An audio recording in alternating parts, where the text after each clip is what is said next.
Welcome everyone to this Woodland Grazing How to Maintain the Balance session, organised nominally by the Woodland Trust and Soil Association, but I have to say Kath at the Woodland Trust has been the driving force in organising this session. So thank you, and thank you to our speakers who I'll introduce in due course. So we all know that we have a climate emergency, and the go-to solution when it comes to land tends to be to plant trees. Governments have these big targets, and carbon offset schemes are all falling over each other to pay farmers so that their clients can carry on business as normal. And most environmental NGOs, like my own, think it's a good idea to get more trees into farming systems. But what's often forgotten in this debate, I think, is the large areas of existing woodland that are mostly under or unmanaged. And I've found that even farmers who are really keen to develop agroforestry systems on their land don't always consider the pockets of trees or the woodlands that they have when they're planning their agroforestry systems. However, as we will hear in some depth, there's plenty of evidence and some great examples of how integrating livestock into woodlands will bring benefits to both the livestock and to the ecology and the growth of the wood. But getting the balance right, and this is what this session really is about, getting it right requires looking at the range of different scenarios and scales from silvopastoral systems. So, you know, from young trees in newly created woodlands right up to ancient old growth woods. And it requires us to think and plan across a range of timescales. So from, you know, what might be an immediate short-term practicality right up to understanding how grazing will influence those longer term processes and ecological change. So I'm going to keep my introduction really brief. We've got a fantastic lineup of speakers, and I want to leave time for questions at the end. So we're going to hear initially some of the principles around this and some of the science and the evidence of the benefit to animals and woodland. And then we'll move on to hear from two farmers, to hear from the more about the practicalities of really making it work on your farm. So if I can introduce to start with Alastair Hotchkiss from the Woodland Trust, who's going to set the scene for us. Over to you, Alastair. Great, thanks Ben, perfect. Yep, so I'm Alastair Hotchkiss. I'm a conservation advisor with the Woodland Trust. And I've got about 10 minutes just to begin the session really by looking at grazing animals and woodland ecology, just to begin to think about what balance might mean and what it might look like. So I'm going to begin with the trees and grazing, which immediately requires us to think quite long term. Persistent high levels of grazing usually results in no new trees, and we see this in lots of areas. Sometimes trees can still get away in thickets of thorn, like in this image from the New Forest, but generally it's little or no tree regeneration, and that really isn't good. And over the long term, entire woodlands can disappear this way. But in the shorter term, we know that regeneration helps trees respond to climate change and so much else. But also tree species might disappear at different rates. So we know that some species are more palatable, things like elm or limes, and there's less palatable species like beech or alder, which often remain in areas with higher grazing. And I think Lindsay might pick up on this a bit in a minute. But species can also be lost at the other end of the spectrum. So we know that, like in woods that are not grazed at all, we've got very low grazing. A lot of ungrazed woods get very dense and very dark, and then they become dominated by perhaps fewer shade-tolerant species. And then you sometimes lose the most pioneering or light-demanding species like birches or hawthorn or rowan, for example. And then in the middle of the spectrum, there's this kind of balance where patchy disturbances by heavy animals break up the ground, exposed soils, tree seedlings can establish. And then really importantly, grazing then maintains space for individual trees to develop.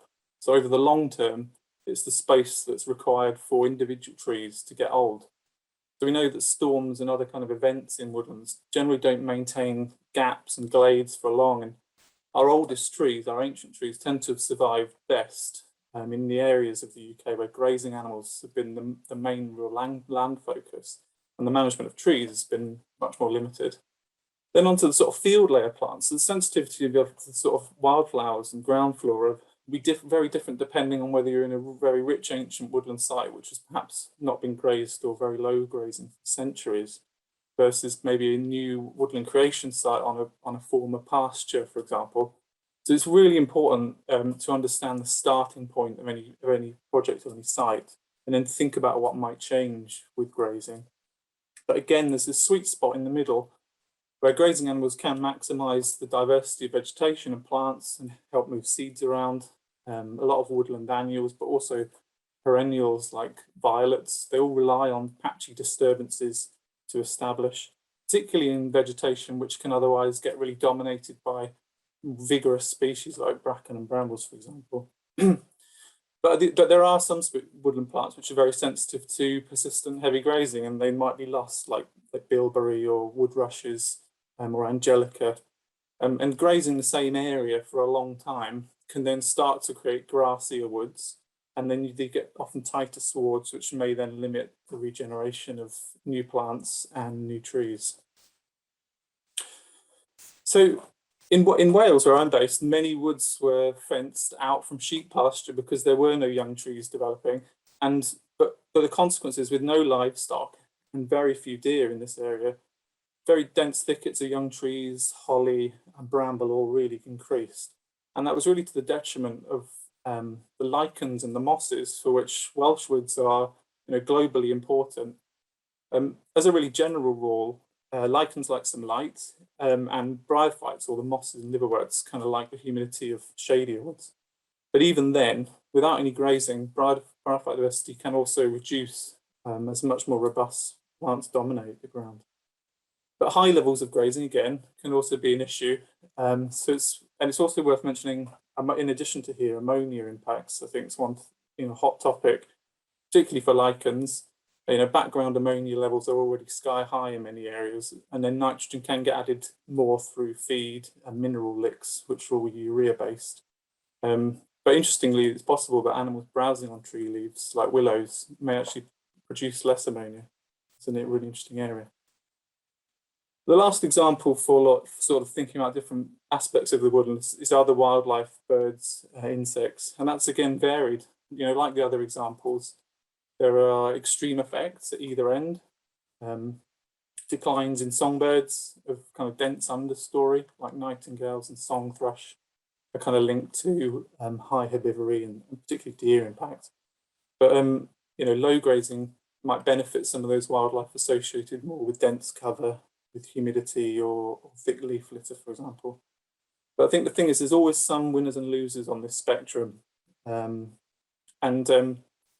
A recent study of cattle grazing in wet woodland in Devon showed that some insects and fly groups, families, did better and some did worse. But one of the findings was that the overall richness and the numbers of the most scarce species both tended to decline when the cattle were excluded. I think ultimately, grazing animals kind of drive this diversity of habitats in a way that can't really be achieved through mechanical means. This is a photo from the Wyre Forest in Worcestershire, where these dexters are really creating perfect conditions to benefit these priority conservation species like adder and purborder fritillary. So now onto a bit of kind of deeper philosophy, if you like. I think perhaps one of the reasons maybe we're having this workshop on woodland grazing is because woodland has become separated from agricultural land, both in kind of language and in land use. So nature was once a much more interrelated and dynamic system, and we just don't really have very good language for this. Our language has become quite binary as we use it to describe these sorts of juxtaposed landscapes we see everywhere, between what we think of as woodland and what we think of as not woodland. And I think some of this is a consequence of agricultural policy, and as agricultural and forestry policy have diverged, and this just sort of perpetuates these black and white boundaries. But this is a very different scene in a part of the Cairngorms, where you might struggle to maybe draw a line around what you think is woodland or what is not woodland, or you might just say the whole landscape is a wooded landscape or a forest from the original meaning of the word. So we can consider woodlands as mosaics of structures, from the densest groves of trees to the most open glades with just scattered trees, and a really wide spectrum of open wooded habitats in between. And it's pretty much impossible to develop these sorts of landscapes without grazing animals. And there's a few special places in the UK that really have this. So this is a site in North Wales, which has this real richness of species associated with more open habitats, like the marsh for Hilary and these wet glades, but also loads of species associated with old growth wooded habitats and decaying wood, and everything in between, all the ecotones in between. And this is really more down to serendipity than design. You know, periods of time over the past few centuries where grazing has really ebbed and flowed at this site. But it's livestock and grazing that have created these mosaics, and all the trees of many ages and species, including lots of regeneration.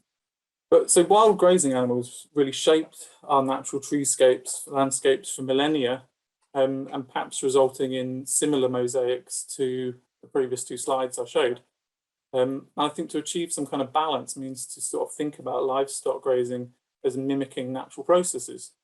So I think, you know, there are clear differences between wild and domestic animals. So one obvious one is the freedom to move around large areas. But there's other things like wormers and medicines that impact insects and fungi and dung and soils, and carrion obviously can't really feature. But livestock have their own benefits as well. So, you know, there's more control over where animals may be, how long they may spend there. And I know Hilary's going to pick up more on the practicalities of that.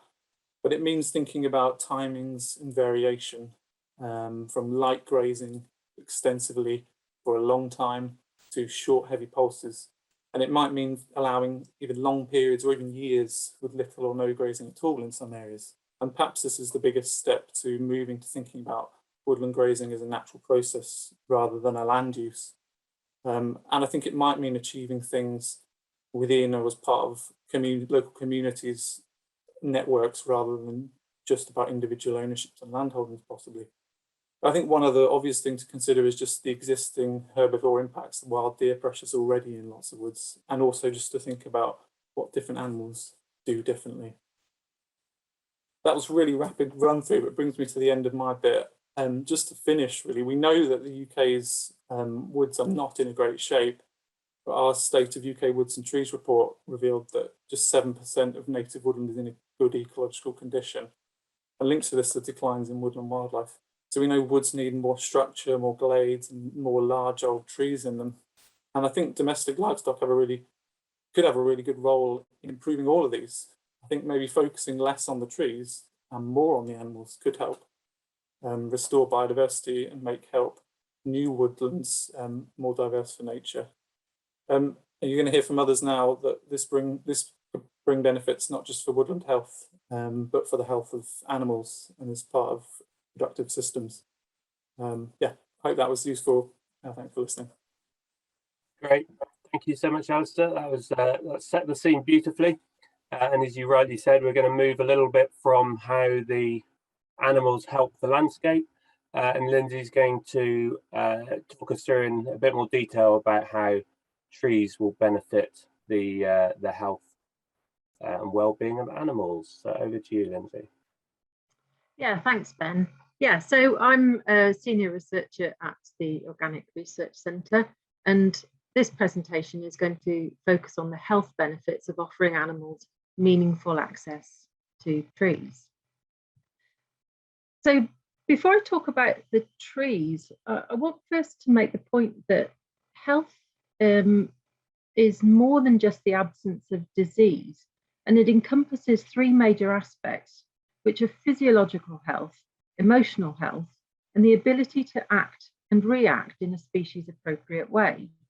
So being able to maintain health in these three areas helps an animal to maintain homeostasis, thus keeping them in a low stress, low metabolic state, which further promotes overall well-being. So trees offer both shade and shelter in hot and cold conditions.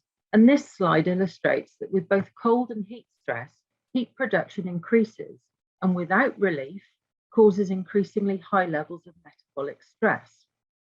And note that within the thermoneutral zone, there's a thermal comfort zone, beyond which an animal is motivated to make behavioural changes, that is, to seek shade or shelter, thus keeping itself in a low metabolic state, and then food intake only changes dramatically when these other behaviours fail. Now, when heat stressed, an animal will close down its digestive system and redirect blood towards cooling of the body. That means that the gut membrane then becomes permeable and toxins from the gut escape into the bloodstream, triggering an inflammation cascade. So unsurprisingly, heat-stressed dairy cows suffer significantly more from mastitis than cows with access to shade.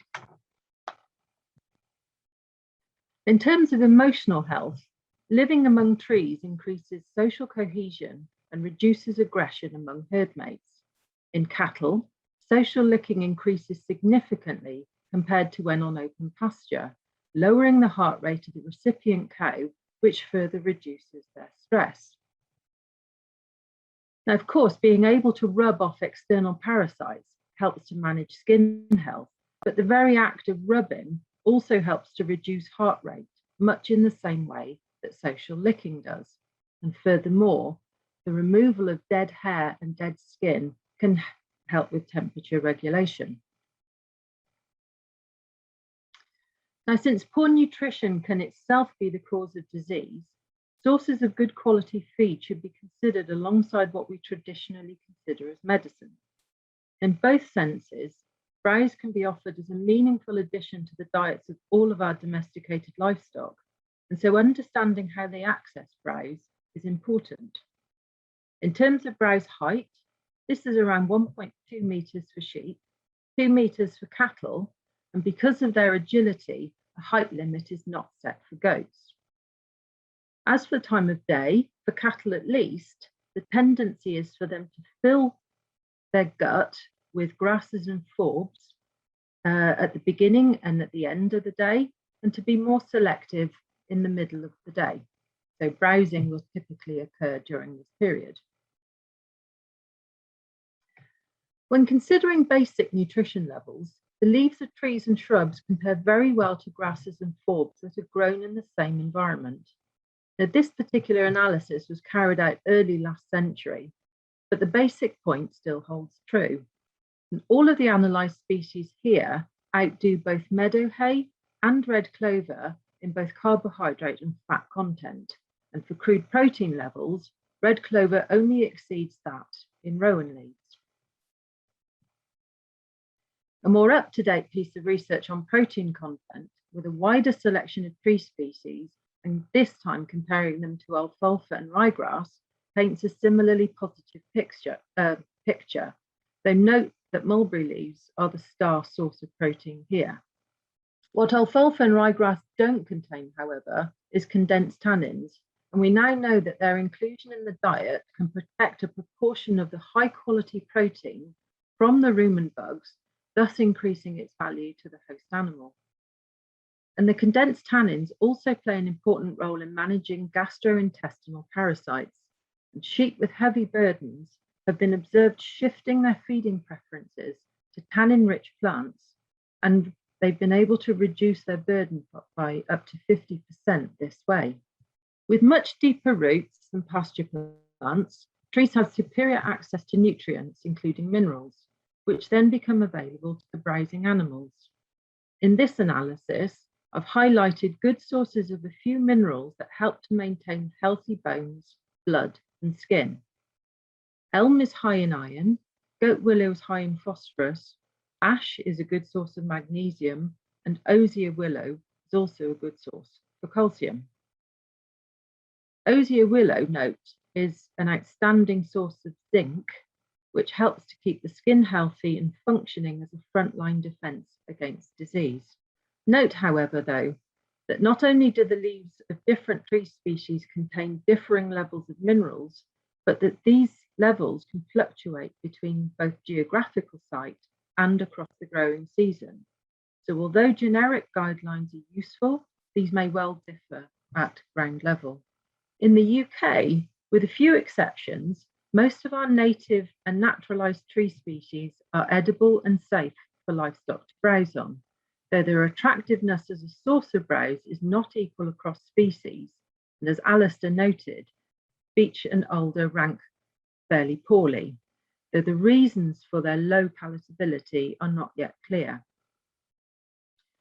Note also that palatability can change over seasons, with evergreen trees being preferred in winter. And palatability can furthermore change with health status, and there are an increasing number of studies showing animals voluntarily switching to less tasty sources of food to rectify nutritional imbalances or for their medicinal properties. One such example is a study of sheep that were offered several varieties of willow with differing levels of salicylic acid. Now, despite salicylic acid being really quite bitter to taste, they preferentially selected the variety with the highest level. Why these sheep were motivated to eat it is not clear, since salicylic acid not only acts as an effective painkiller, it also has anti-inflammatory, antimicrobial, and antifungal properties. And as an aside, meadowsweet is also a very good source of salicylic acid. And while we're looking at woodland browsing, I think it's useful also to consider the health benefits of plants found in the understory. Edible berries contain high levels of micronutrients, and for some, such as blackberry and raspberry, their leaves are of equal, if not higher, nutritional value. They're high in vitamins, especially C and E, and with their deep roots, they're also a good source of minerals, notably magnesium. Furthermore, they contain high levels of beneficial plant secondary metabolites, including ellagic tannins, which have anti-inflammatory properties and good antimicrobial activity against many common bacteria, including E. coli and Staphylococcus aureus. In human medicine, blackberry and raspberry leaves are used to treat several complaints, including upper respiratory tract infections and conjunctivitis. And so by offering our farmed animals access to diverse landscapes with trees, we enable them to better manage their own physiological and emotional health. And in the event of disease occurring, they also have access to plants which offer them pain relief and medicine. Thank you. Great. Thank you very much, Lindsay. That's really fascinating. So we are all, of course, totally convinced that it's a good thing to bring the livestock into the woodland, but there's always going to be some practical challenges to anything like that, particularly where we're trying to harness the power of nature. So let's move over to Hilary Kehoe, who's got a lot of practical experience of making this work. So over to you, Hilary. Hi, I'm Hilary. I work in conservation grazing and farm with my family in North Wales, and I'm the chair of the Nature Friendly Farming Network in Wales. I've worked for many years on establishing conservation grazing in woodlands as part of my job as a grazing coordinator, and have grazed woodlands with our own farm livestock. So I appreciate the benefits of woodland grazing for the farm system, for the livestock, and for wildlife. I've put together the key points to consider when planning and organising your grazing, assuming that you're starting to graze a previously ungrazed, established woodland on your own farm or under an agreement with another woodland owner. Depending on the type of woodland you've got, you may have different objectives. If you've got shelter belts or undesignated woods, there's more scope for using a woodland for shelter and graze and browse than if you have a designated site. SSIs still need grazing for wildlife conservation, but there may be more specific requirements for keeping scrub under control and avoiding poaching, which have to be adhered to. So timing is really important, depending on what you want. If you graze in the autumn, that will encourage tree regeneration as the animals spread seeds and trample them into the ground. And grazing in the spring will reduce regeneration as they browse young plants. The species of livestock, you need to work out what you want to put in there. So we'll hear later on from Andrew, who has sheep and cattle using his woods. Sheep can easily string themselves up in brambles and things, so they're not suitable for very brambly woodlands, but they use it for shelter in bad weather and at night. Ponies might be appropriate if you need shelter for young stock or mares, or if you're concerned about interactions between cattle and people using the woodland. And cattle will graze and browse and are really at home in woodlands, using them for shelter and feeding and achieving good results for lichens and woodland birds. Also, the class of animal Quiet older animals can help to explain the woodland to younger livestock, training them in finding water, what to eat, and where to lie up, etc. High densities of animals used for short periods will affect rapid change, opening rank stands or browsing unwanted scrub. This speed of change may be harmful to the woodland wildlife, though, potentially causing compaction and damage to vegetation structure that can take years to reverse. Lower densities of stock allow enough forage for animals to be selective, change is more gradual, and time can be taken to evaluate the effects of the grazing. It's generally best to have a gentle start in terms of stocking levels, unless you want to mob stock a specific area to clear holly regeneration or bramble. Stocking rates are very low for woodland management. The grazing at Ganllwyd near Dolgellau is done by just 4 highlands on 30 hectares. But since they've been grazing there over the last 5 years, the woods become so much more open. Where it used to be choked with undergrowth, you can now see right through it, which is great for the lichens. Some woodlands will benefit from pulse grazing, where animals graze in alternate years. We need to think about another 4 things when we're planning our grazing. Welfare's got to be a prime consideration. We need to make sure there's no precipitous drops or mine shafts or poisonous plants or other dangers in the woodland, and that the animals have some level ground to lie up in and access to water. Site use by the public can have welfare implications too. Dog attacks can cause injury and death, or continual disturbance by uncontrolled dogs can be bad for the animal's peace of mind. So signage is really important. It needs to be there when they're grazing, removed when they're not on site so that people take notice of it. If there are footpaths through the woodland, it's a good idea to walk them and make sure there are no pinch points where animals and walkers can come into conflict.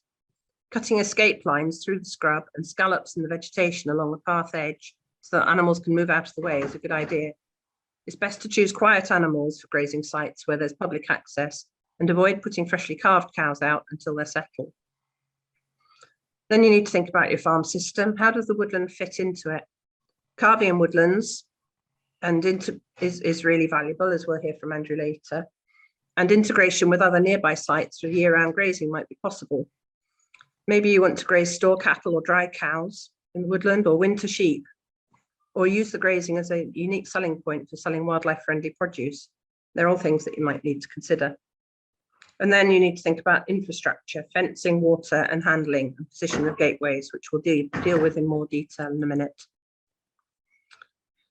So choice of fencing is dependent on what type of stock are grazing and the aesthetics that you want in your woodland and the ground conditions. Maybe you need Clipex metal posts on rocky sites where it's hard to get timber posts dug in.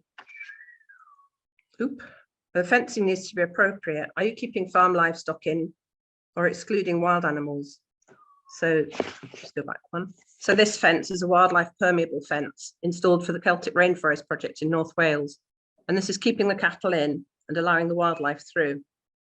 Crank top fencing can be handy for goat exclusion, which we have an issue with in North Wales. You need a strong high fence, obviously, to keep deer out, which needs checking in case they hang themselves up in it. You need to think about where to put gates so that you can access them, and using kissing gates if there are footpaths on the site, because people aren't always reliable at closing gates. If the woodland isn't on your farm, maybe you need loading pens, preferably a double pen for ease of loading, so animals can be shut in one section and move forwards for loading. And people are killed every year when they're handling cattle, either by an irate cow when ear tugging a calf in the field, or through crushing or goring when handling them. So well-designed and constructed handling pens make handling the animals a lot safer. Pens need to be located where there's access for a livestock trailer and where animals can easily be driven. So use the layout of the existing fences and the topography of the site in the planning process. If you've got roads crossing your site, you probably need cattle grids on those as well. You can use water to manage areas for grazing. Animals will go, or cattle will go about 1 kilometre away from water, and sheep will go further. On the left here, we've got a picture of a pasture pump as part of the Celtic Rainforest project. This was installed in Coed Garthgell, and the cattle operate it. It's pumped up from the stream just below. Cattle like to wallow. This is one of my belted galloways in a woodland, but it's not always great for water quality further downstream. Cattle need to drink up to 12 gallons or 55 litres of water a day. So think about what livestock you're grazing with to calculate the water demand. It's good to have troughs, even if there is natural water, to avoid contaminating things further down. Although it's nice if you can give them somewhere to have a bath. You can use an IBC or a Bowser if there's vehicle access to the site and no natural water source. Having decided on your grazing plan and infrastructure, you need to check whether there are any designations on the site and make sure that the right consents are in place to allow grazing. If the site has got designations, then monitoring the habitat is needed to make sure that nature conservation is taken into account.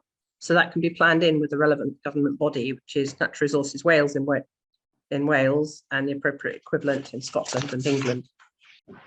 We graze our cattle on an 80-hectare fen, and it once took 4 of us 2 days to find them because they're in the tall fen grass and we couldn't see where they were.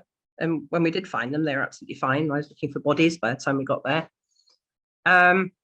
So there's various different ways you keep livestock where you want them and how you can locate them. So as mentioned, water is one technique. Putting mineral blocks out, they'll visit those occasionally. Invisible fencing and geofencing is really useful. I'm going to go into that in a minute. Or maybe you want to close shepherd some sheep in a woodland glade, which is something our company does a bit for the Woodland Trust, sometimes with Manx Lockton sheep and a shepherd. And they just shut them in a pen overnight, or we bring them home and then take them out the next day to graze the woodland with the dog. And that means the woodland didn't need fencing. Tracking collars are really valuable. These are some of our cattle wearing their tracking collars. It's really useful to know where to look for them. Maybe you can access the site from different sides, so it lets you know which entrance to take. It's not quite as accurate under tree cover, but you still get a position roughly every hour that will be within a couple of 100 yards, so it's really handy. And you get an alert if the animals don't move for a length of time, so you know that you need to go and check on them. So that's the sort of picture that we see on our mobile when we call up the site to see where the cattle are. But now we've got some geofencing and the no fence system, which has come in from Sweden. Collars cost about £240 and either £69 a year or £5.95 a month. They may need setting up where there is signal, and then you can put the collars back on the animals and take them to the site, and they will work as a fence. So you set the line on an app where you want your boundaries to be. You need to ground truth it to make sure you don't shut the animals away from water or somewhere with some danger that you haven't seen. And then they get an audible signal as they approach the boundary. They get 3 lots of audible signal, and then they get a shock when they actually get to the fence. So it's a really good way. You can only use it on cattle. You can use it on sheep, but not ponies. It's a really good way of being able to get yourself onto a site and manage. You can fence out particular plants of interest or danger spots or anything. So it's a bit of a cheaper way sometimes of securing the site rather than fencing it. And you can see where they are. And for nature conservationists, you can see how they use the site with heat maps. So I think that's sort of the future for conservation grazing, and may well have applications in not conservation grazing. I know there are dairy farmers using no fence collars to do their rotational grazing now. So this has been a very speedy outline of what to think about when you plan established woodland grazing. I hope you found it interesting, and there'll be time for any questions later. Thanks for listening. Brilliant. Thank you, Hilary. Some really good practical tips in there. And I love that sharing of knowledge with the animals and sort of passing it on down through the generations. Another reason for using longer lived breeds. So we've got one more talk from Andrew Barbour, who's about to start. Do start popping your questions into the Q&A because the speakers have all kept wonderfully to time, and so we're going to have lots of time for questions. There is one already in there about shade, which we'll come to after Andrew. But yeah, so start thinking about what you'd like to ask our 4 speakers. But in the meantime, I'll hand over to Andrew. Hello, everyone, and thanks for giving us the chance to talk today. And this is a quick introductory slide of where we're from. Seonag and I farm this place, Fincastle. It's just west of Pitlochry. And I think it's fair to say, as farmers, we've long understood that there's a positive role for domestic stock in woodland management, but the dominant story has been one of overgrazing and trying to get animals out of woodland. So it's good to recognise the other side, the positive side that domestic stock can bring. And here in Scotland, the work of Meg Pollock and Lucy Sumption in developing the Woodland Grazing Toolkit is well worth a mention. But for us here at Fincastle, working on what is a relatively treeless, exposed upland farm just south of the Cairngorms, we've been on a slightly different pathway over the years, trying to develop wood pasture as a way of integrating trees onto the farm.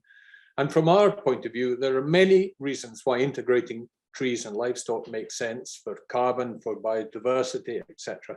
But as farmers, our interest has tended to be in how stock use our woodlands, and that's what we want to share with you all today. So this is very much a farmer's view. And moving on, the first most obvious thing to say is that sheep and cattle are very different in the way that they use woodland. Sheep don't behave like a woodland animal, cattle do. And that just reflects their evolutionary heritage. We move on, you'll see a picture of this rather uninteresting shelter belt on one of the higher parts of the farm. And this woodland really opened our eyes as to how animals use woodland. The block is no longer fenced. The fences came down a couple decades ago, and the animals can go in and out through the trees as they like. This element of choice is very important. The cattle are here in the summer months, and they go into the woodland last thing in the evening after they've fed their calves. Through the day, they dip in and out for itching purposes, the importance of which cannot be underestimated. They do not graze amongst the trees during the day, as they've got sweeter grass on the open hill. Unlike when they first come in May, when there's a sweet bite early bite under the trees. With climate change, we are seeing more intense heat and rain. The cattle will take to the trees to get respite from both these types of weather. So that's the shelter thing. We really think this is going to be an increasingly important aspect to think about in the future. And we also notice, but not in this shelter belt, this is a typical 1960s one too many conifers from this point of view. The cattle love leaves in the spring in particular. They're desperate for that bite of leaves. And we've been hearing just about that. So if we move on, calving cows has been mentioned, and last year we calved 10 late cows. So we were into early May in a 3-hectare field with access to a hectare of new wood pasture. And 9 out of those 10 cows chose the woodland to calving. So giving choice to these animals allowed them to adapt their behaviour to suit their needs. The balance of woodland to open ground here made management easy from our point of view. And this is a key consideration for us. And we've just been hearing about GPS collars and whatnot, and absolutely great. But the structure of the woodland is crucial if domestic stock are to be used as a management tool in an easy and efficient manner from the point of view of the farmer looking after these animals. So if we move on to sheep, sheep is a very different animal in terms of its background, and in our experience, their use of woodland. Its heritage is that of an open ground animal, and we strongly suspect that fear of predation plays a role in which habitats they use. In our experience, they avoid dense woodland, and I suppose that's just dark and frightening, but use our various shelter woodlands for regular nighttime resting through cold weather. And it's easy to see the value to these animals in snowstorms when they'll stay in cover all day. But perhaps a more underappreciated role of woodland for domestic stock is grazing in the spring, when grass comes significantly earlier under a tree canopy. And that I cannot overemphasize the importance of that early bite from our point of view as farmers. So overall, we underestimated the role that woodland plays for these animals on our farm until we got night thermal vision equipment, and that opened our eyes. How many farmers really know what their stock are doing on a January night when the dark hours are longer than the daylight ones? We certainly didn't before that thermal kit arrived, and that made us realize how thermally sensitive a sheep is. And their behavior shows that very clearly if you let them make a choice. This last summer, an exceptionally hot one for us, saw literally every clipped sheep sheltering from the sun under the shade of trees, and the unclipped ones were out in the full sun, which is the opposite of what you might expect. Adaptive behavior is the key, and that we now know is part of a modern idea of good welfare. And again, great slide earlier on that aspect. But we think good welfare also means more pounds in the pocket in the long run. And that boring shelter belt you saw in an earlier slide has allowed us to move from an outright hill breed, the Blackie, to a more commercial cross sheep. And that shelter value alone, we reckon, was worth about £6 a head in saved feed costs when we last did the sums, and that's just about energy. We need to winter the sheep on these high grasslands for us, so you're well over 1,000 feet, and the woodland has allowed us to do that. Again, the key to this is adaptive behaviour, and by providing woodland shelter, we are enabling this to happen.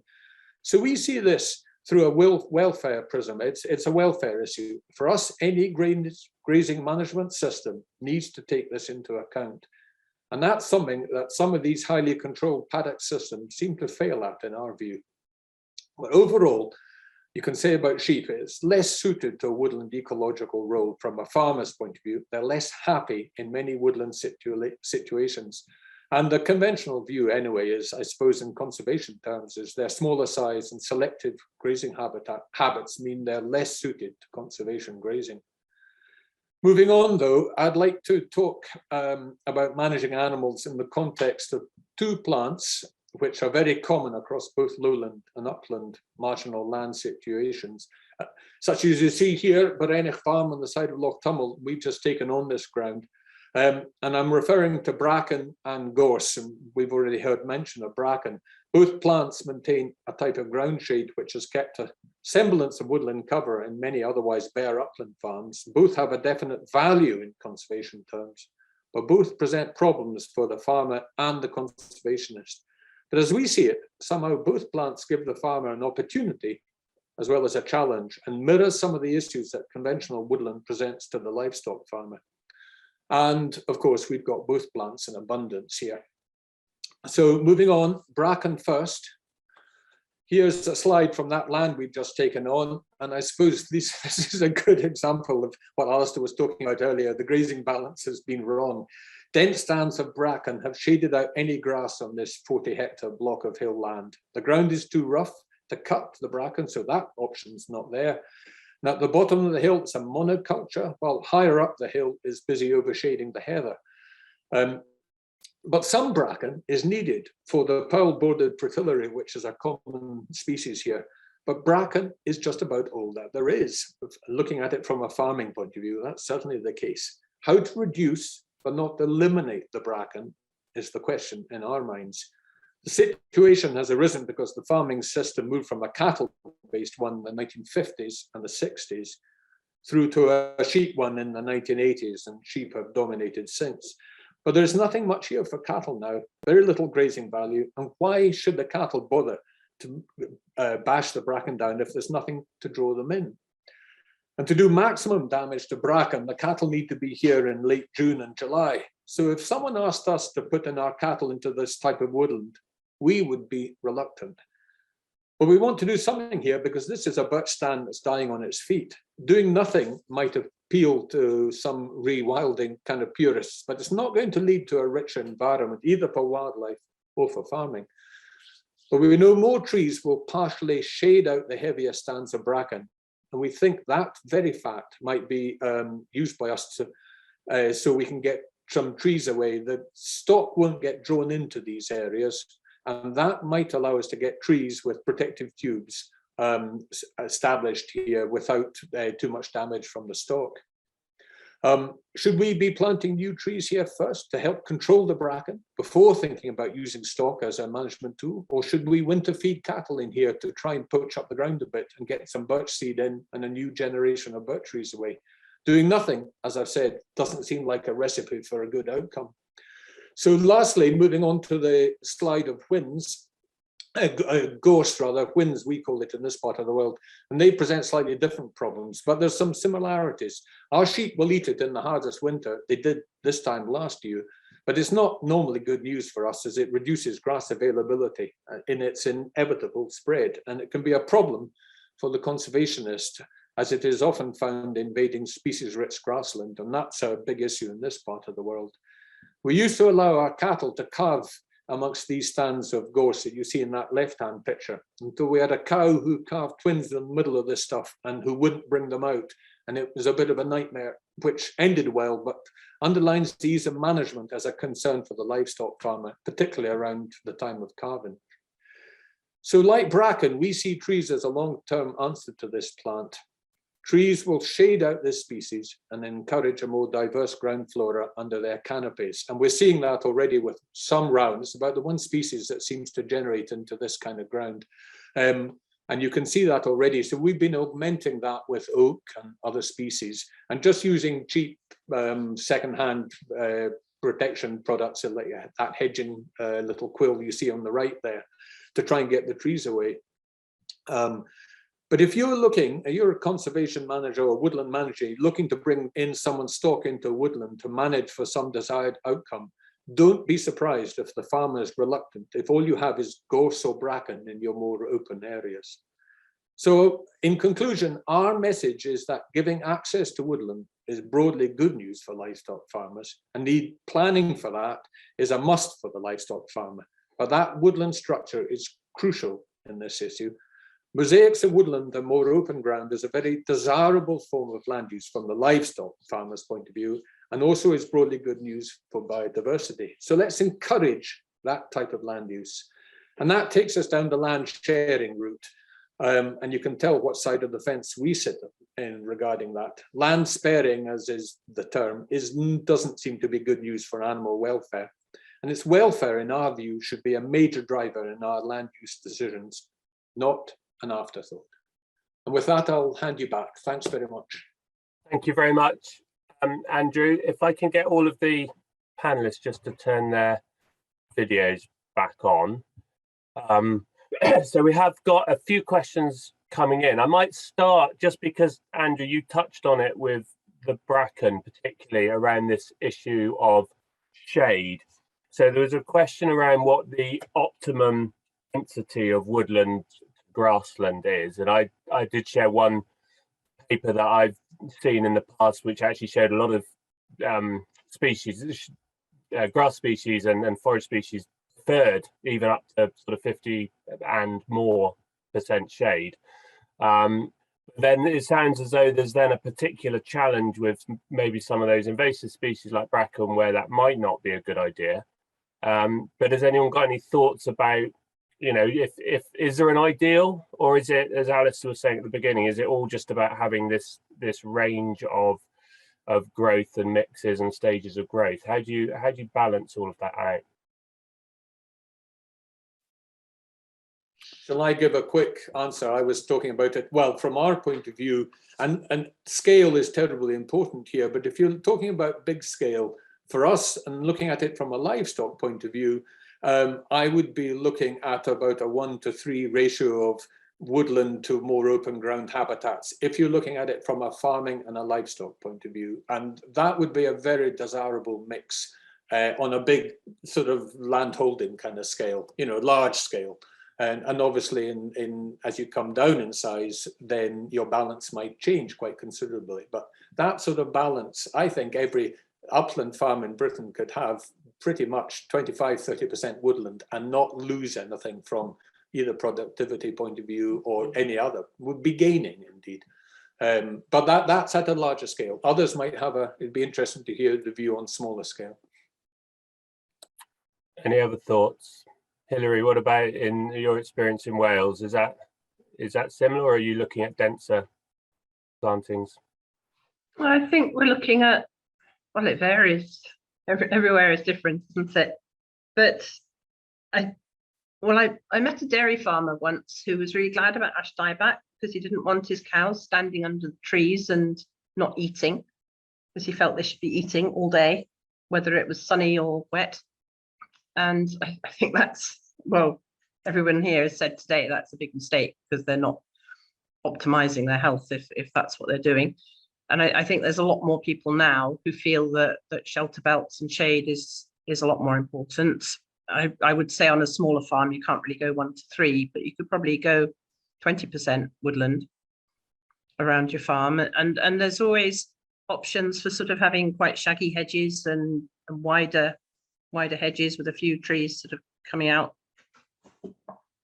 either side, if you can just manage to do it without having to exclude them for years and years while it all gets going.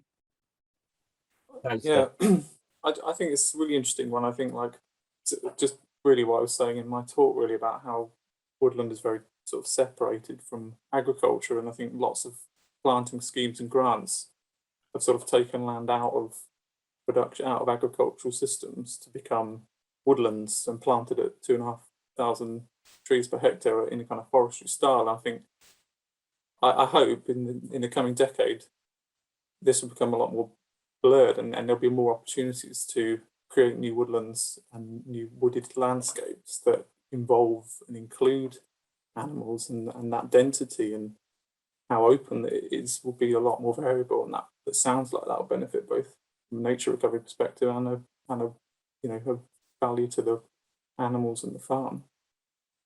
But I don't think the grants are quite there. I think there was a question about where we're at with it. There's 2 or 3 questions about grants. So there was one general one about sort of, are there issues with having livestock in woodland under countryside stewardship? There's then another one which has just come in, which is, I think you were just touching on then about this sort of change of status, but then sort of keeps changing back. And on the one hand, satellite checks could enable us to be paid for biodiversity, but on the other hand, it's a level of inspection that we're maybe not used to. So it's really sort of, is at the moment, from what I can gather, at the moment, that risk of change of land use is a barrier to people planting trees. They're worried about the permanence of change, and certainly we're hoping with the work we're doing, certainly in England anyway, with the elms thing, is to persuade some element of flexibility and so that it isn't always permanent for agroforestry systems. But yes, it sounds from your experience, Alistair, certainly that that is still a challenge. Yeah, and I think the ideal scenario with existing woodlands on farmland holdings that are adjacent to pasture is that if stock are allowed access to those, is that it blurs that boundary. That it'd be great if there was opportunity not just to involve the animals in the recovery of the woodland and create more structure and blady conditions, but also that also results in some woodland expansion through regeneration into what was previously a really black and white boundary. The field becomes a little bit more scrubby and the field has a few more trees in it. So I feel like it should work both ways in some way, but obviously that's been a real, we've been really restricted about what we can do with that through CAP and the way agricultural policy works. And in Wales and Scotland, are there any current grants that are really sort of helping farmers to graze woodland, or is it the opposite?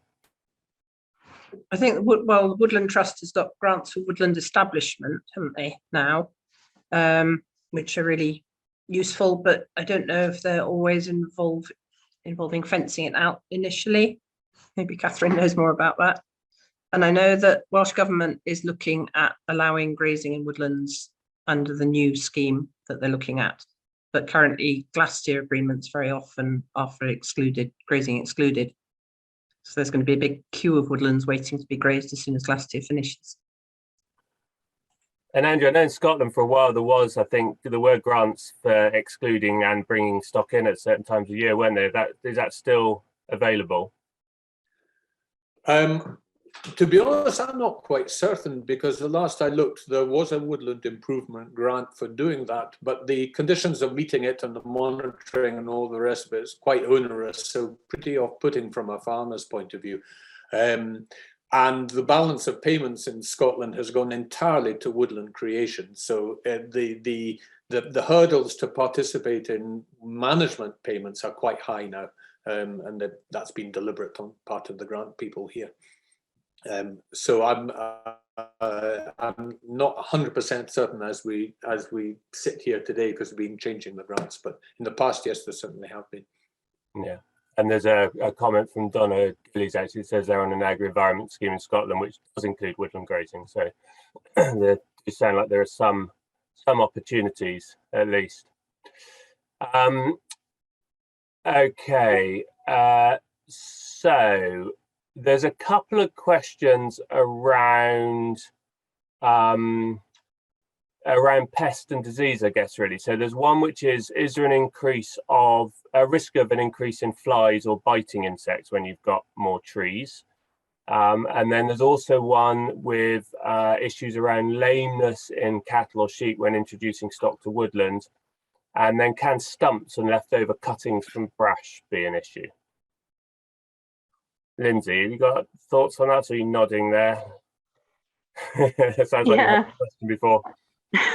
Well, in terms of insects and biting flies, well, risk can go up and down depending on how the woodlands are designed or the level of access that animals have.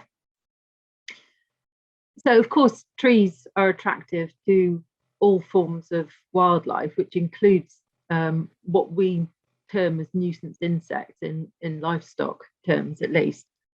But we know that they are peripheral woodland animals. So if you're giving your animals access to rows of trees, but not allowing them to penetrate those trees, then they're more likely to be affected by the biting insects. If you let the animals into the woodland, they're less likely to be troubled by them. And the other thing to think about in terms of risk, being mindful of diversity, we don't want to eradicate any of these species, but what we want is to have them manageable, either in manageable numbers, or to have animals that are more resilient against these nuisance animals, if you like. And one way of doing that is to have really biodiverse systems. So whilst we might be encouraging higher numbers of them, you're also bringing in the natural predators, which includes the birds, it includes the dung beetles. So you're getting the muck off the surface of the ground more quickly, and you're bringing in all of these other predators. So there might initially be higher numbers, but they're feeding more on them. So the cattle, in fact, there is some research that's been done that shows that animals, cattle in silvopasture systems have fewer problems than animals on open pasture. And when they do head counts, they're finding 40% fewer flies in the traps in silvopasture than on open pasture, which suggests that those predators in that system are much more effective at keeping the numbers lower. So risk can go up and down depending on the design and the biodiversity of it, rather than sheer numbers, if you like. Hilary's got something to add here, I can see. In Dolgellau, where the Highlands are grazing the woodland, they had to take them out 1 year for a bit because they were just suffering so much from flies. Mm-hmm. And he'd said that he had a lot of flies, and then I went for a walk with him and I was absolutely amazed. I'd never seen so many flies around the cows. And I think he has to resort sometimes to putting spot on them to just protect them a little bit, but then he had to take them home. I don't know what to suggest about that. I mean, maybe over time things will come in, but they've been there for 5 years. I was very shocked by that, seeing how many flies they have. Yeah, does he have a problem every year with that? Sorry, Lindsay. I think it was particularly bad the year before last, and they were certainly quite a lot of them last year, but he did have them in the wood. Lindsay, sorry, you were going to add something there. Well, only that there's other things to consider are moisture content. So if you've got very wet woodlands, that's one thing to consider. But I wanted to mention about breeds. There's actually not just breeds, but strains within breeds of resilience against flies. So there was a researcher in Texas, and he spent years and years and years breeding 2 different lines of animals with different densities of hair. And he had one with very, very dense. So the number of follicles in a square centimetre of skin. And he bred this line, and they had much better protection against biting flies. with the more hair they had per square centimetre, the less likely the flies were to penetrate the skin and become a nuisance to them. I don't think that research has actually gained any kind of interest, but it's still worth noting. And what about the lameness issue? I mean, there's another question sort of specifically coming around hawthorn, where they're they're thinning it really well, but suffering when they stand on the broken branches. So as I guess particularly for Hilary and Andrew, have you sort of seen any problems with lameness and stumps and broken prunings? Not here. No, absolutely not. Animals are incredibly sure-footed, so I'm surprised at that, but not at this end. No. I've not seen problems with livestock particularly tripping over stumps. I imagine you need quieter livestock just in case you get a load of bullocks that are going bonkers with might well break legs as they charge along. But I have had reports of people having problems with hawthorns going in sheep's feet when they're cutting hedges. I haven't got a solution, I'm afraid. So it's not like you can, I mean, they don't break off quite the same, do they, if they're just grazing and browsing around? But I suppose if there are fallen branches, then it maybe it is an issue. It's probably time of year as well, where the sheep are browsing. The thorns might be softer, where they're typically cut when the thorns are hard and more of a problem in terms of injury. I think it's also interesting that kind of fallen woody material, fallen trees in kind of natural wooded ecosystems create kind of pockets where regeneration can happen with grazing. So I talked about how, heavy prolonged grazing can mean no new trees, but in some landscapes, big fallen trees act as these nurse logs where other trees can regenerate on top of them outside them.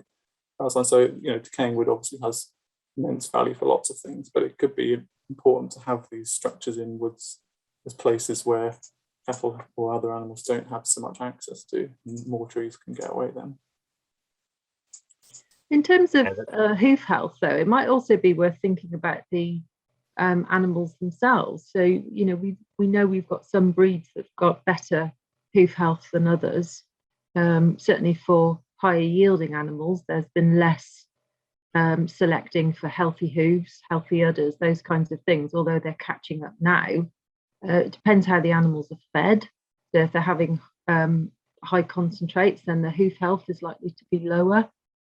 And maybe also how soft underfoot it is. So if the feet are wet for long times, so the hoof is going to be softer. Or if they're stressed, actually, animals, it's easy to think about high yielding cattle getting laminitis through high energy feeding, but they can also get laminitis through stress, emotional stress. They can also get it through traumatic stress, and that in itself can create weakened hoof structures where they're also likely to get more damage. Great, yeah. So there's quite a few questions around management and around how to maximize, I guess, efficiency and really manage trees and grazing in a way that is profitable, but also works. There's and Hilary, if you might, I don't know if you're able to talk about the work you've been doing in Anglesey in North Wales with Helen Pye and the no fence systems, but thinking about, and then there was also, which sort of touched on this a little bit, but maybe a separate question as well, which is around what new skills, if any, will farmers need to manage the trees, and are there opportunities for new entrants to come in and, maybe manage livestock where there wasn't livestock before, for instance. So there's a big question maybe to answer, but management systems, no fence systems, you touched on a little bit, but what's the best way, do you think, to maximize some of that? Maximize, I guess, sort of maximize the efficiency of woodland grazing. So, Andrew touched on it a little bit. It's not just a question of sticking some animals in a wood and hoping for the best. It seems quite difficult if you haven't done it before. It seems that you've really got to understand what's happening, and how do you do that if, you know, if you're not used to it, or if you haven't got the systems set up. You know, it touches a little bit on those shading and productivity issues as well. Yeah, I mean, I don't know if it's not a very easy question to answer. we probably need some Woodland Trust workshops or something, you know, get Farming Connect interested in it. It's always a lot easier, isn't it, if you can talk to somebody who's already done it. So, you know, Andrew is a great person everyone can learn from. There's not a huge number of advisors on woodland grazing, or even grazing particularly, which is handy for me. But You'll be getting some phone calls after this session. Yeah, maybe. I think make sure that it's in a manageable size of unit, maybe, to start with. So like for Helen and Ben using the tracking collars, this was on a piece of heathland in Anglesey, and we spent 2 weeks training the cattle before we put them out to the no fence system. You have to teach them how to respond to the collars, and then they were put out for about 2.5 months, and it worked really well. They were well trained, and they didn't really penetrate the fence. We got regular reports of where they were, so we had heat maps of what they were mostly eating. We fenced out a bit of footpath that they were poaching up. So within the site, we just put a bit of a barrier around this piece of path so that they didn't make a mess there. And we knew which end of the site to go and visit them, because you could see where they were before you went, looking on your phone. One calf got out because calves aren't collared, so that left, and the poor cow then was testing the fence a bit. So I think you have to be careful if you put cows with calves on once they get to about 3 months old, because they might try and lead the calves astray. I think if you're new to grazing woodlands and or new to doing no fence, maybe set your boundaries so they've got a little bit of the wood and a piece of lower ground or grazing ground, and then they'll use that piece of wood, and you can sort of see how they use it and what you might need to know without holding your nose and doing a great big jump into the great unknown. I think learn from your neighbours, learn from YouTube or whatever, and talk to people who have been doing it. Thanks, Can I also add, if you're going to use no fence, then be a little sensitive towards the animals as well. So don't change the perimeter. Don't move it so often that they can't make sense of where that boundary is. In terms of general welfare, the company that developed these no fence collars did some fairly robust research when they were looking at it in terms of the animal welfare itself, and they found that they compared these no fence collars to normal electric fencing. The animals learned more quickly to respect the no fence as opposed to the electric fence, and that's probably related to the auditory cues that they're being warned with, that they're approaching a fence. So they learned quicker, they got fewer shocks to respect that boundary, and their heart rate stayed lower. So overall, I think in terms of animal welfare, I think it's a good step forward, as long as we understand the animal and their needs with moving boundaries. There's a lot of it actually comes down, you know, not surprisingly, to observation and to understanding your animals. I mean, Andrew, you talked about you know, understanding when the sheep had a choice, watching where they went, and you know, all the unshorn one going in for shade and the shorn one's not. So yeah. So there's some questions, a couple of questions around establishment. So it's sort of almost turning it back on its head and saying, should we also be trying to establish new woods rather than putting animals into existing woods? I suspect the answer is probably both. But then if we are establishing new woodlands, there's a question around should we be broadcasting seed mixes when trying to establish woodland pasture, or allowing to naturally regenerate? Alastair, I don't know if you've got a view to start with on that, but Sorry, do you mean seeding of I think trees? seeding the understory, I think, is what's you can correct me in the chat if I've misunderstood. Yeah, no, that. I think we should be open. I'm going to think of this from a kind of nature recovery and ecological perspective, but I think even with a lot of new woodland creation schemes have been all about establishing trees. You typically require a production mindset, a forestry mindset, but I think, yeah, there's definitely opportunities to enrich new woodlands with more vegetable plants. There's not quite the systems perhaps in place to get that completely right. We've got to a really good place with tree procurement and working out local provenances and seed zones and UK sourced and grown trees. Perhaps there's a bit of catch up with some other plants. But yeah, I think you could certainly enrich a lot of woodland creation sites with more diversity of ground vegetation and flora. And presumably there are some woodlands that you wouldn't want to take stock into anyway. Yeah, I think that's the thing. I don't want to be a bit of a killjoy on this whole session, but I don't want to inadvertently encourage masses of increased grazing into every single woodland in the UK. But I equally hopefully I got across that I do think we need to be a lot more open to the role of grazing animals in woodlands. And obviously, like I mentioned, starting point and understanding, what you have and what's there, it's absolutely key to then understand then what might change and regularly observe that. I think getting the balance right is just means getting to know the site as best you can, and then think about what's already there and what's special or sensitive really, and then what might change. But yeah, woodland creation has huge opportunities, and even with it's really interesting to hear Lindsay's perspective from a welfare point of view. But I've seen some really good examples of no fence working in woodland creation to encourage regeneration. There's a project in the Eastern Moors near Sheffield where National Trust and RSPB used a kind of GPS system to pulse graze cattle on the heather moorland on the moors and move them onto another area. And after that grazing, there's been a huge pulse of birch and rowan regeneration.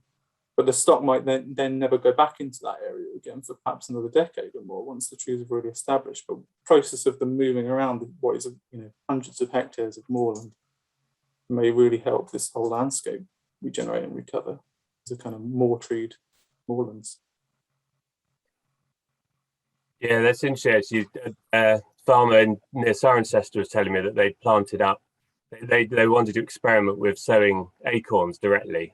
So they planted an acre or sowed an acre of acorns, and then the whole thing grew over, and they thought they'd lost them all, and nothing had germinated. So they put the sheep in just to clear it. And as the sheep were going through, they suddenly realised that a lot of the oak had grown really well and survived. So they quickly got the sheep out again, and it was perfect. They put them just at the right point where they'd eaten the grass, and the trees then grew up and were successful. So yeah, I think using it really selectively and carefully managed. But Hilary, sorry, you were gonna.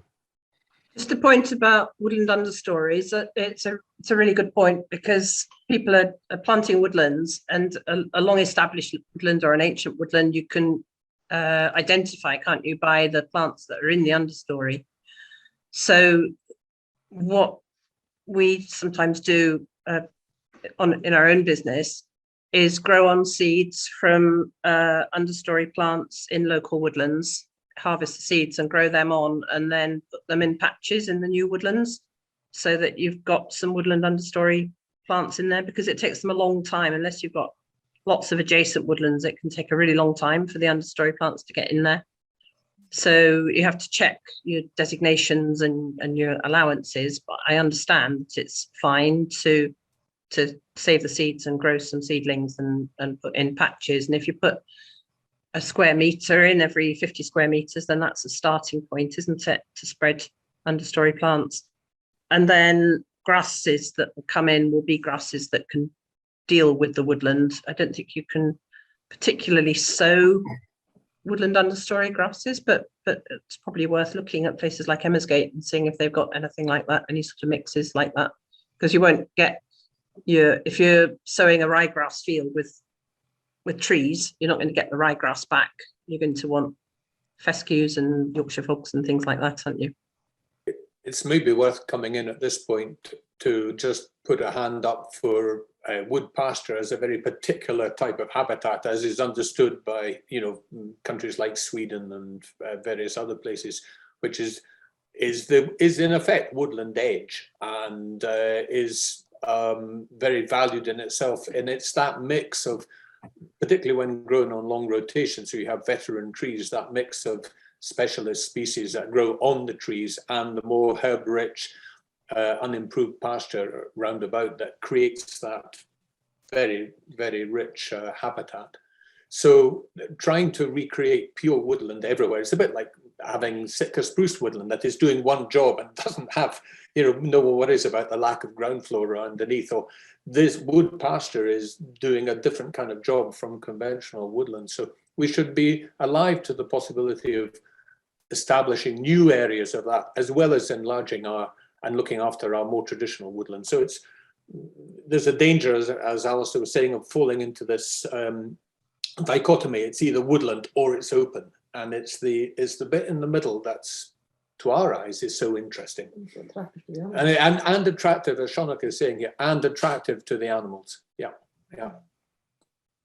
It's really, I mean, I really value wood pasture as a habitat, but I tend to try and not use it very much as language, because for me sometimes it then makes people differentiate between all other woodlands and wood pasture. And I'm kind of really curious about the idea that a lot more woodlands naturally would have large animals in them.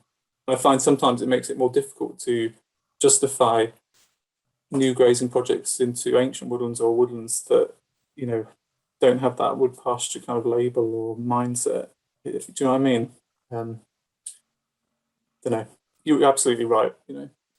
They're phenomenal places, and examples in southern Sweden and Baltic countries, in Romania is phenomenal. And I think the thing I mentioned as well is that just the reason lots of those places have lots of old trees, lots of ancient and veteran trees, is because they've had that space maintained for them through grazing for such a long time. And large, elite, big old trees are pretty rare in our kind of denser woodlands. So yeah, I'm thinking about over very long time scales though. One thing I would add in from the livestock perspective, I mean, Alastair, you were talking about using animals as a management tool to almost rehabilitate landscapes, if you like, or to manage landscapes. Yes, they can be very effective, but I think sometimes, let's take an example of, let's say, cell grazing, where animals are being moved on multiple times a day, highly effective as a tool for grass growth, but pretty poor in some ways in terms of animal welfare. And I think we've got to find a balance, where we're optimizing the landscape, but also taking into consideration the needs of the animals, and not just the needs as we see them, but as Andrew was at pains to point out, enabling them to do what they need and want to do when they want to do it, and giving them valid choices as well. So those animals who are seeking shade can do so, but those animals who have less need for shade aren't confined to that one environment. I think that's it. That's the dream, isn't it? That they've got access to. That's the difference fundamentally between large animals as natural processes and working with agricultural systems. And I remember I was in the New Forest a few years ago, and it was just after we had a really bad drought, and some of the grazers were explaining to me that some cattle and ponies had walked 4 miles to a particular bog to get access to water that they'd never been to before. They all congregated. And that bog had got really rank, all the purple moorgrass had got really thick. But the next year, it just looked phenomenally rich. It was flower rich, it all recovered. And you just realise that those processes and the influence of the landscape on vegetation patterns and the movement of animals is just so key. It does make me wonder about, the point about flies and parasites and things. If animals have access to move around, maybe things you can get away from that if it becomes too much. Or, there's this idea about from the Yellowstone about the landscape of fear and animals moving because of predators. There's also this idea of the landscape of disgust. So you get this concept that animals don't spend a lot of time where other animals have died, or there's disease or water issues and stuff. So, how you manage to achieve that through domestic livestock is a real challenge, but it's it's a really interesting one. It is, yeah. Go on, Azina. Yeah, well, I just really wanted to go back to the very first question, really, about the relationship between how many trees or woodland landscape versus pasture landscape. And I suppose it depends how much what you're looking for in the sense that the dairy farmer that Hilary mentioned, who was quite happy to get rid of the trees because he just wanted grassland. But if you think about the cows, they're stressed because they're overheated, so they're not going to be eating anyway. So he might consider himself lucky that he doesn't have the trees, but he's potentially paying more money in terms of lower milk yields. We know that even just mild heat stress can cause 5 to 7 litre reduction in milk yield on a daily basis. So he's losing money on milk. He's potentially losing money on higher inflammation diseases, so higher levels of mastitis in his cows. If these cows are heat stressed and they're in calf, then the reproductive tract is going to be negatively affected. So he'll probably have smaller calves that are producing less milk for their first 2 lactations. There's lots of research that shows that a heat stressed animal is actually incredibly costly in many other ways. So having a little less grass and more trees might in effect be a better outcome in terms of production. It just needs a little shift in mindset. This is just a really, because it's interesting to hear all the emphasis on grass, and obviously I understand that from an agricultural perspective, but I showed a picture of the wire forest as a small group of dexters that move around pockets of wire forest managed by the Community Land Trust. And, it's just a story, but, they were saying that they move them into the wood to get condition, that they lose condition when they go out of the wood, and they have happy fat, in inverted commas, in places that they never see them on when they're in ryegrass pastures. And, they're not grassy woods, they're herby, kind of, these are woods where they're probably browsing on brambles and all kinds of different forbs.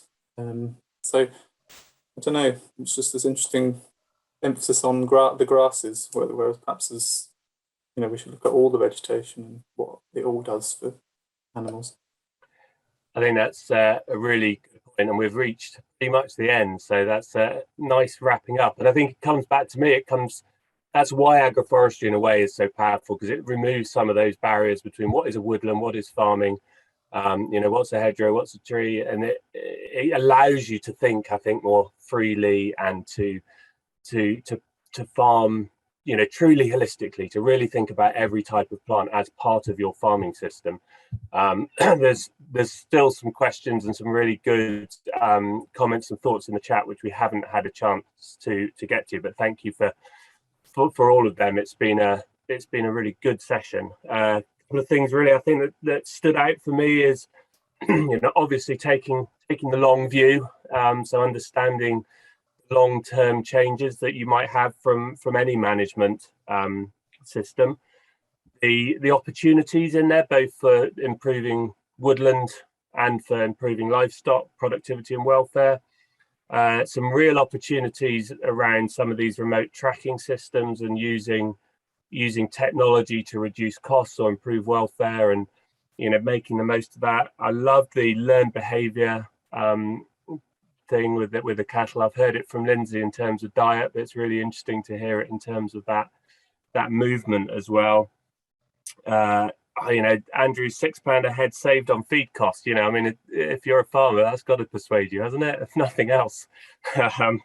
So yeah, and again, but just that importance of management, and it's got amazing benefits, but it's we are going to have to, if you're not used to doing it, it's going to require probably a change in practice and an understanding and a real observation of stock. You sort of have to know what's going on. Certainly amazing amount of expertise with the panel, so thank you all very much. Thank you to Catherine for organising it all, and thank you to all of you listening and posting questions in chat.